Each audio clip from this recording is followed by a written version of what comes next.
I'm Jennifer Angel. This is my report for you, Virgo, for the week of March the 6th. Okay, so we do have a full moon right opposite you, and in your sign, the moon's in your sign, and the sun's opposite in your relationship area at the end of this week. So coming up, it's right at the end of this weekend, and also at the same time, Mars is going to make a move into your area of soul purpose and spirituality. So it's a time where you can really think about your goals, what you want in life, how you feel about certain things in your life at the moment, how they're coming into play, and a good time to let go of anything that's not working for you. Okay.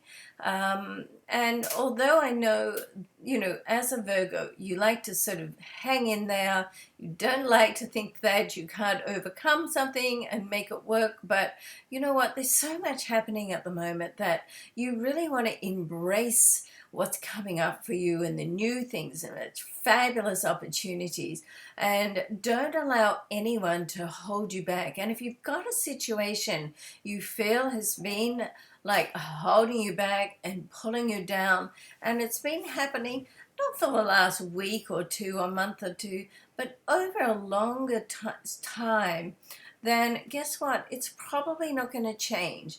And the only person that can change that is you. Okay? So, life can change, but you're in control of it. And so sometimes it's up to you just to make that decision.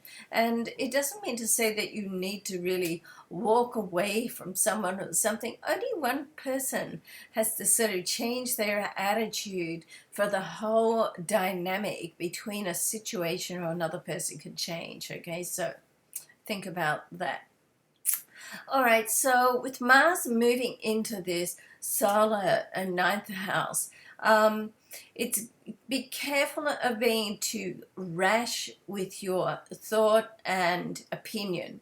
Not that you usually are, but with Mars in this area, it can make you a little bit obstinate and stubborn and rash as well. I know that those two things seem opposite, but once you sort of say something, it's likely for you to dig your heels in, which is not generally you, Virgo, so you want to be aware of that. There's also in your monetary zone, Venus is going to go retrograde, okay? It's an area of money where other people can be in control of. So this can start to come through for you now. And even though you may not have total control, you still have a great influence. And certainly, as there's been a lot of activity over the last week in your second and your eighth house, both monetary zones. So it's like things are happening now, things are starting, there's development.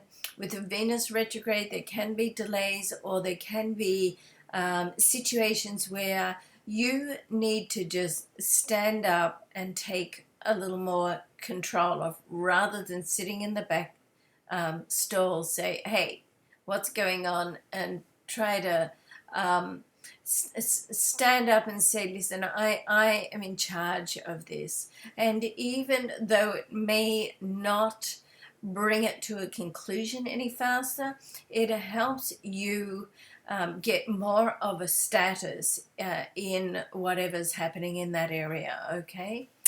We do have there's quite a bit of communication going on. There's quite a bit of activity with Mercury, which is your ruling planet. Certainly right opposite in your area relationship, we've got Mercury and the Sun connecting, and Mercury and Pluto are going to have a connection, and also Mercury and Saturn.